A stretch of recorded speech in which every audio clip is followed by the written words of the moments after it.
Good day everyone. So my name is Kim Elijah P. Solitario from HMS 1D. So I'm going to tackle the topic of RFID, Propels, the Angkasa Library Management System. So this is the case study. So chapter 1 to 5. So first, chapter 1, solve the case titled RFID Propels the Angkasa Library Management System. So, using case study format, submit your video presentation for the demonstration for your case study and two documentation in Miss Word format for the reference of the said study. Reference is Management Information System and Loudon 50th pages 316 to 318. So first question is, how can RFID technology simplify basic library processes like the lending and returns of books? Number 2, what kind of technology does your school of or university library use? Does IT play a crucial role in managing operation? And number 3, how is RFID technology helping the Alliance University College of Medical Science Library to detect and prevent the theft of books? So, first answer is, how can RFID technology simplify basic library processes like the lending and returns of books? So, sa chapter 1 po is, ika-copy paste mo lang siya. Copy paste ka lang ng copy paste and then, ayun, so sasagutin mo lahat ng question and ilalagay mo doon. So, first question, the answer is, RFID technology has simplified the basic library processes like the lending and returns of books. Borrowers just need to simplify, place books and other material they want to borrow on the touchscreen. So, and hand over their cards to the library staff. The screen will automatically read RFID tags. So, after that, the receipt will be generated, and with the date of return clearly, this system eliminates the needs for physical records, stamping, and other time-consuming activities so involved in the processes of checking a book out of a library. In addition, the system also minimizes human error. Besides, returning books is also much easier now by using RFID technologies. The borrowers just need to simplify dropping their books at any time into a specially designed drop box machine in the library. There is a scanner within the drop box and it will be scan the RFID tag of the drop book and marks it as returned in the system. So the return details will be updated according and being returned. The whole process is accomplished through a link between the RFID system and the library host computer. This eliminates the need for staff who would earlier have had to process all books returns manually, and is also convenient for borrowers since they are allowed to return their books even when the library is closed, and most importantly, the status of returned items is updated instantly, which means other members who are waiting for a particular items can acquire it at once. So, number 2 question is, what kind of technology does your school or university library use? So, does IT play a crucial role in managing operation? So, this is my answer. So, the technology helped to reduce the time of borrowing and returning the books, just like what mentioned in the case study. So, student in UCSI University returns book by only inserting the book into the design drop box in front of the library, and it helps to make it the process more efficiency and eliminate the manual processes by the librarians and staff working in the library. By adapting and the technology, not only librarian and library staffs working burns have been reduced, students' time has been saved, and it might be one of the reasons students are more willing to borrow books from their own university, as it is not very troubleless and more satisfied. So, number 3 question is, how is RFID technology helping the Alliance University College of Medical Science Library to detect and prevent the theft or theft of books? So, through the installation of electronic article surveillance (EAS) gates in libraries, RFID tagging is extremely useful in preventing theft. The EAS gates are linked to the library surveillance stations, just like alarm system in, in stores. A library members attempting to leave with an issues item would trigger an alarm. Because the gates can sense the books, RFID tags with a range of 1 meter without interference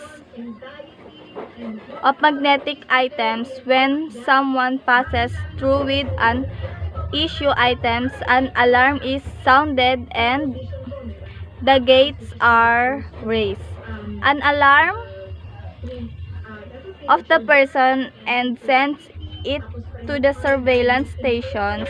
Thief detection is a standalone technology that operates independently of the library database, but it is an integral part of managing the library at AUCMS. So, chapter 2. So, RFID is an acronym for radio frequency identification and refers to a technology where digital data encoded in RFID tags or smart labels defined below are captured by a reader via radio waves. RFID is similar to be recording, and that data from a tag or label are captured by a device that stores the data and a database. So, RFID, however, has several advantages over systems that use barcode asset tracking software. The most notable is that RFID tag data can be read outside the line of sight, whereas barcode just be assigned with an optical scanner. If you are considering implementing an RFID solution, take the next step and contact the RFID expert at ABNR, American Barcode and RFID. So, chapter 4 is some advantage and disadvantage of RFID. So, although RFID technology has been around since the 1970s, its initial high cost restricted usage to larger business, many of whom develop property system. Although costs are falling, RFID system are still typically more expensive to set up and use that alternative system such as optical scanning. However, RFID system bring their own cost benefits such as reduced labor costs and improvement efficiency. So, RFID readers can scan tags in milliseconds and work automatically. Optical scanning system may need manual operation and may work less quickly since the operator has to align the reader and code exactly to scan it successfully. RFID readers can scan millisecond and work automatically. So, all thought, RFID technology has been around since the 1970s. Its initial high-cost restricted usage to larger businesses. Many of phone development properly systems, although costs are falling, RFID systems are still typically more expensive to set up and use than alternative systems such as optical scanning. However, RFID systems bring their own cost benefits such as reduced labor costs and improve efficiency. So despite their reliability, RFID system can still have problems. Although readers can scan through most non-metallic materials, they have problem with metal and water. So, last but not the least is Chapter 5. So, Chapter 5, dito po natin ibibase yung mga references, number, tapos kung ano yung marerecommend mo,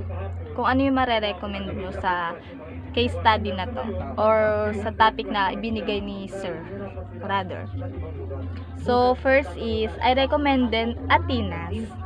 Higher again, Athenas get more power from RFID readers compared to lower gain Athenas. Shoot for 9 dBj or higher if you need Athenas with a higher reach.